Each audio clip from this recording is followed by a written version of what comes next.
Hello.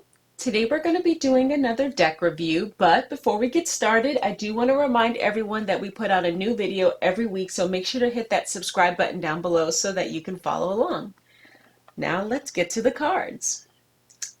We're going to be reviewing the Visionary Tarot by Addison James. It is a 81 card deck. That's 78 normal cards plus 3 bonus cards. Starting with the outside of the box here, you can see it's a nice clamshell, has some beautiful glittery accents on it, gold gilding, and on the side there it just says Visionary Tarot, but it's just so shiny and I love that. It makes it feel like extra magic. So opening up the box, first thing we have is our little white book, and this is what it looks like on the inside. Let's go ahead and get these cards out. So gold gilding on the side, very beautiful. I love it. And the fronts of the cards, they're all in black and white. They're like line drawing. It's really pretty. And on the back, we have black and gold. Now, the back has this, it has all the little the suits rather on there, and you'll see the all-seeing eye. It's not truly a reversible card because that all-seeing eye has a lid. So unfortunately, it's not exactly reversible, but, didn't stop me from buying it. It's still gorgeous and beautiful. Now, let me think. The 3 extra cards, I think I wrote them down over here. The Navigator, the Universe, and the Siren are the 3 bonus cards that were put into it.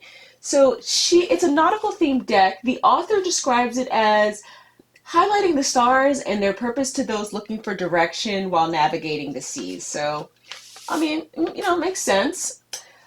I would also say something else that's unique about it is, again, how she changed the regular suits in the decks. Instead of the swords, wands, pentacles, and cups, we have arrows, branches, stones, and vessels. And for the court cards, instead of the knight and the page, we have the mage and the maiden. So a few little changes. Nothing crazy, but just to help it with the overall theming, and I think it really does blend in and make sense once you get your hands in it and play with these decks. The changes are they're nice, they're really good. So it's not exactly a bad thing, but I will say that since I've been using it, every time I use it, it's not super noticeable, I'm sure, for the camera, but it's losing some glitter onto me. It's losing some of its magic all over me, I guess to say. So it's not a terrible thing, but just something to make note of. It's okay though, not a big deal. I would also want to mention that why did I originally get this deck? So I have an Oracle deck called Postcards from the Liminal Space, and I love it. It's like my favorite Oracle deck right now for a while. So it's really fun, and it has line drawings on it. So when I saw her cards, it kind of sparked that same like, oh, I gotta have it. Maybe I could put them together. They're not similar at all in the way of, there's no nautical theming going back and forth, but, same kind of style, I think, of art, that like line drawing, and I love it. I just love it, love it, love it. So been having really, good time with this deck. So I would love to show you all the cards. So let's go ahead and take a look at them now.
a chance to see the cards, and I'm going to show you my 3 favorite cards from the deck now, which were the Lovers, the Siren, and the Queen of Arrows. So I'm going to start with the Lovers here.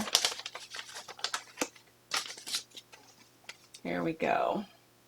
Can you see that? I chose this card because I really like how we have this mermaid and diver together. I love the idea of opposites attracting and finding balance in an uncommon pairing. I would assume they both have had to make sacrifices to make this interspecies relationship work, and the more I looked at this card, the more it really made sense to me.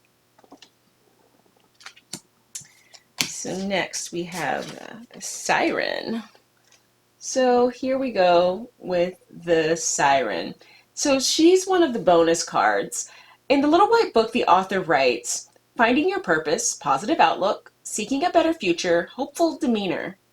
When I see this card, I think of this mermaid looking at the stars across a ship that maybe her and her sisters took down recently. And she has this pensive look, like she sees something for herself, maybe something different than what a normal mermaid does, and she's ready for it. Me too, girl. All right, so last but not least, we have the Queen of Arrows. So to me, this card exudes confidence, almost to the point of ego. It's like, it's earned though. She's wise. She knows what people are up to and is not one penny bothered by it. Instead, she's ready for it, and she's offering to protect and help us on our path. That's how I see it anyway. So that's it for the deck review. I'm going to make sure to drop in the description below a link to the author's Etsy shop so you can purchase it. It was $52. And this is the gold gilded edition, but there is also a silver gilded edition if that's your cup of tea. So they're both available there now. Check it out, run over there. Let me know in the comments below if you've used this deck or you're interested in this deck, or you're planning on purchasing it, or if you have any questions. And I also want to mention, please, if there are other decks that you guys are interested in, let me know. I would love to review them and talk about them. I probably have them here already, so let me know that as well in the comments below. So I'm looking forward to seeing what you guys have to say, and until next time.